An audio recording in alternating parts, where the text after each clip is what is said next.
I do want to show someone, Jonathan Greenblatt of the ADL, major trigger warning, because if you thought that rabbi was hard to watch, whoa, hold my Manischewitz.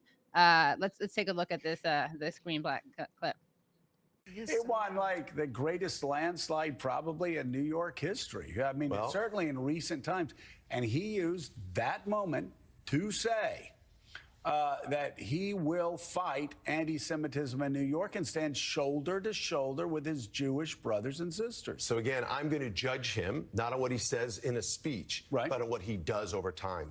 This morning, and I will tell you, I've gotten so many calls from Jewish New Yorkers who are alarmed. Their kid was harassed in college. Their child was bullied in K through 12. Their synagogue was vandalized. So here's what ADL is doing right now. If you are a Jewish New Yorker, we have your back, and we will hold Mamdani, Mayor-elect Mamdani, accountable. Look, it's not about politics. This morning we launched a tip line at adl.org NYC. So if you are Jewish and you experience anti-Semitism where you work or where you worship or where you live, we want to know so we can track it. Well, and look, I tell you, there has been anti-Semitism in New York that we've talked about time and time again. Yeah. This isn't something new because he got elected last night. Will you work with him? Will you sit and talk to him? Will you have him be a part of this process? He has said publicly that he will not work with the ADL and Jonathan Greenblatt. He said that, not me. By the way, I wouldn't work with Greenblatt, but I haven't found a single statement from Zoran about that. But yeah, so they're putting together a tip line.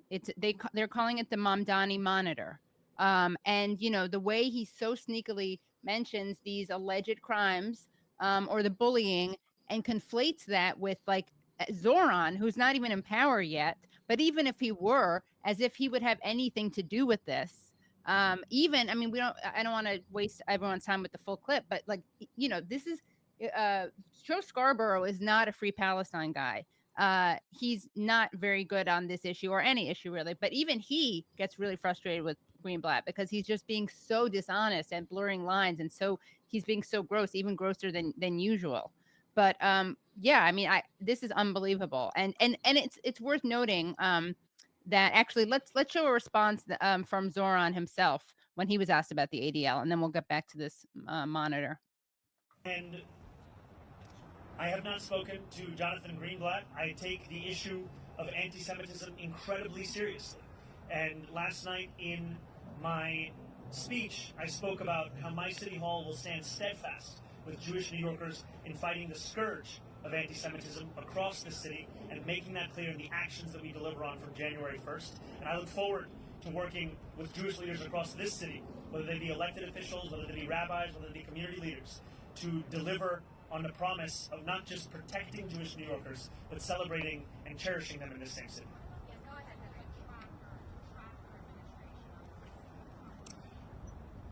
I think that anyone is free to catalog the actions of our administration. I have some. This is them asking him about the Mamdani Monitor. Okay. Doubts in Jonathan's ability to do so honestly, given that he previously said I had not visited any synagogues, only to have to correct himself. Very well done, obviously, Zoran Mamdani. Yes, one of the many lies that Greenblatt told was that he hadn't gone to a single synagogue. That wasn't true. But of course, Cuomo had not gone to a single mosque up until very recently, which is worth noting. Yeah. But what are your guys' thoughts on this like disgusting fear mongering? Yeah. It's so steeped in Islamophobia and anti-Palestinian racism to declare that we have suddenly created this tip line and to call it the Mamdani Monitor. No. I mean, just like the level of racism is really mind-boggling, and that's it's hard to think of Greenblatt getting worse, and yet he keeps surprising us. It's also just, it actually really reflects how little he and the ADL really care about anti-Semitism, because if they did, they would not be saying this and using it in this way. And also, was there a Trump monitor? Right. Was there, you know, there's like so many examples of, you know, monitors they could have created.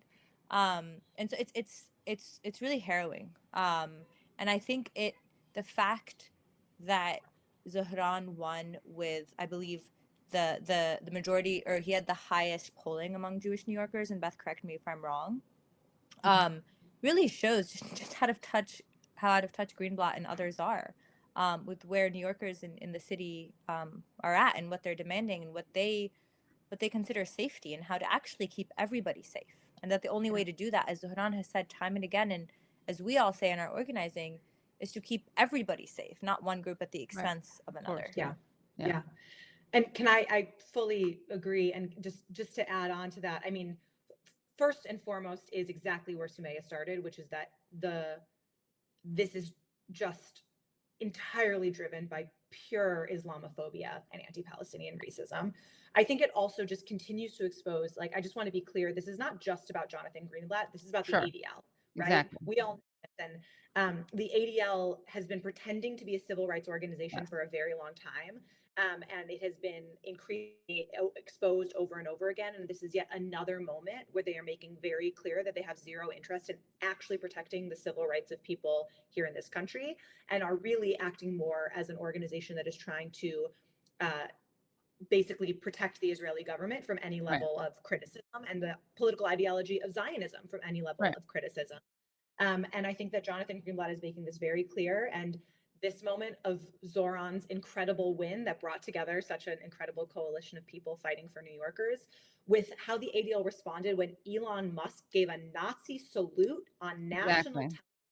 The ADL's response was that they said it was an awkward gesture and that everyone should turn the temperature down. Yeah, you guys tweeted that. I had actually lined that up because the JVP Action tweeted that out. JVP Action wrote, protecting all New Yorkers is good for the Jews. Actually, the ADL should try spending more time worrying about the Nazis in the White House and less time attacking the mayor-elect who believes in dignity for every New Yorker. And so you contrast, so this is a Greenblatt tweet, as CEO of the ADL. The mayor-elect has campaigned on policies that could create a hostile environment for the Jewish community. He's literally told us that he's going to pursue these policies. We are doubling down now because we believe him. And then its ADL launches initiative to track and monitor Mamdani administration policies and appointments, protect Jewish New Yorkers. And then let's compare that to the ADL response to when Elon Musk did a Nazi salute. This is a delicate moment. It's a new day, and yet so many are on edge. Our politics are inflamed, and social media only adds to the anxiety. It seems that Elon Musk made an awkward gesture in a moment of enthusiasm, not a Nazi salute. But again, we appreciate that people are on edge. In this moment, all sides should give one another a bit of grace, perhaps even the benefit of the doubt, and take a breath. This is a new beginning. Let's hope for healing and work toward unity in the months and years ahead. It's also worth noting, by the way, that Abe Foxman, who was the ADL before the ADL CEO before Greenblatt, and is no friend of Palestinians and is a total Zionist. Even for him, the way that Greenblatt is sucking up to Trump and like conflating, Nazism with pro-Palestine activity worries him. And again, this is not someone with our politics. But I'm almost relieved. It seems like it's not really working anymore. Yeah, that's my hope. Yeah. I think that's true. I agree. I don't think it's working anymore. And I think that's part of why Zohran is our mayor-elect. Yeah. I think people are ready. People are pretty tired of cynicism, of being gaslit, and are tired of politicians and groups that are very obviously and blatantly trying to divide us so that we don't gain working class people power. Right. Yeah. Yeah. And what I would add to that also is just that, anybody can open their social media or the news and watch in real time as Israel bombs Gaza. Yeah. Right? And sees the famine that Israel has created in Gaza and just the total destruction.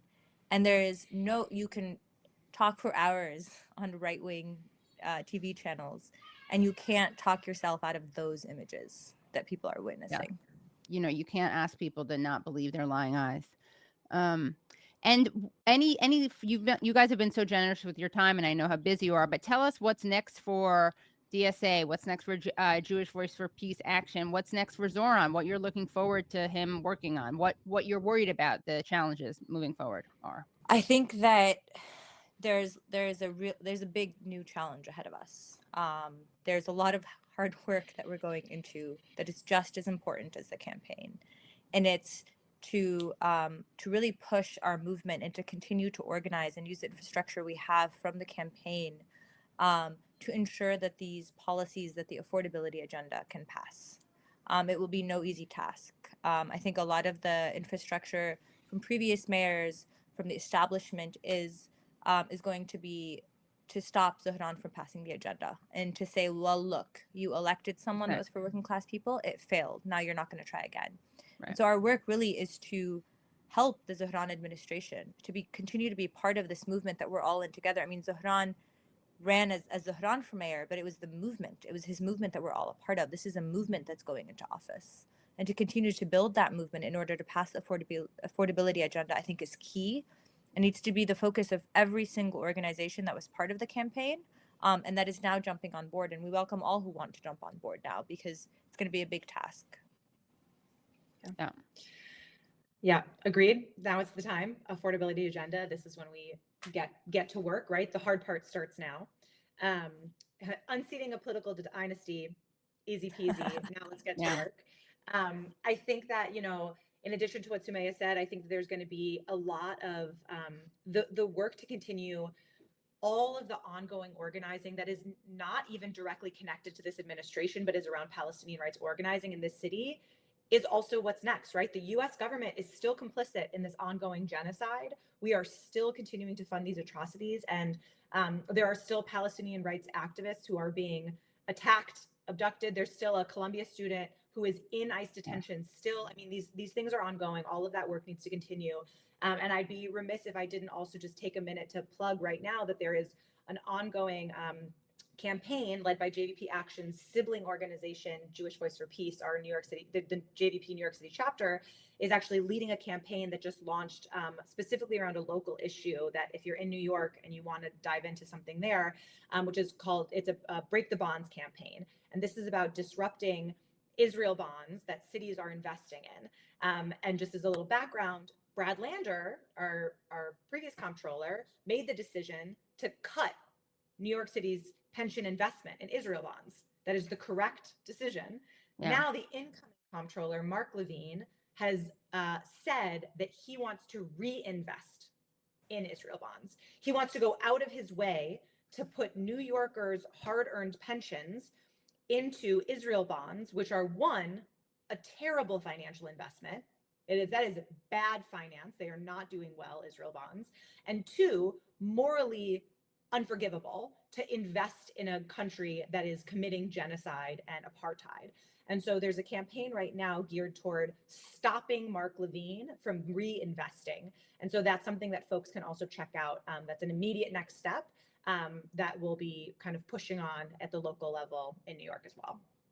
And which Zohran supports. Zohran was supportive of divesting from Israel bonds. And had said that he'd support Brad's decision. Exactly. Yeah. Right. And Brad Lander and Zoran co-endorsed, right? Endorsed each other during the mayoral. That's right. Yeah. I spoke to him very briefly at the election night party. And that's another great example of how the local and international intersect.